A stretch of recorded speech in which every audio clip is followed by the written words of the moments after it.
Normally, France is the most visited country in the world, but these aren't normal times and the pandemic has crippled its tourism industry.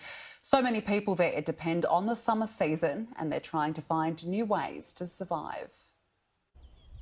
Stunning views, majestic castles, centuries of history.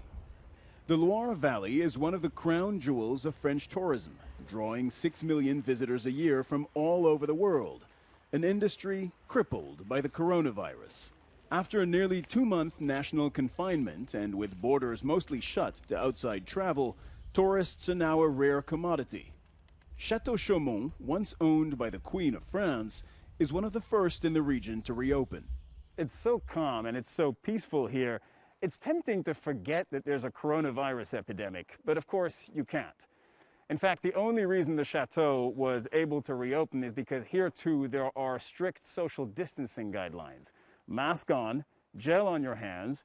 There's a predetermined route that you must follow through the domain, and the number of visitors has been capped in order to avoid crowds. It's been a while since we haven't been out, so it feels good. Just a trickle of visitors today, all of them locals. Travel is still limited to a 100-kilometer radius. Martine and Jean-Marie Arouet had plans to visit Denmark and Uzbekistan this summer. That will have to wait. In a way, this period's very good. We often forget to visit these beautiful sites in France, but it's a magnificent country. The chateau doesn't expect to see its usual foreign visitors this summer, about a third of its business, they say. But the domain manager does see a silver lining. I hope that the increase in French visitors who'll come because they can't travel abroad will make up for the foreign visitors who sadly won't be able to come. Here in Paris, however, there's no silver lining on the horizon. The main attractions remain shut. The Eiffel Tower and the riverboats. Not far from here, the Sacré-Cœur, the Arc de Triomphe, the Louvre Museum, all closed. Not to mention restaurants and cafes.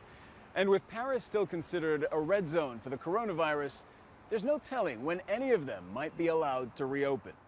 With almost 90 million tourists a year, France is the most visited country in the world. Last week, the French Prime Minister said saving the industry was a national priority. The government's bailout package for the sector includes guaranteeing bank loans to businesses and paying 80% of the salaries of furloughed workers. For Yann, owner and manager of 2 hotels and a restaurant in the heart of Paris, it's a lifeline. His last booking was on March 12th. It's scary, huh?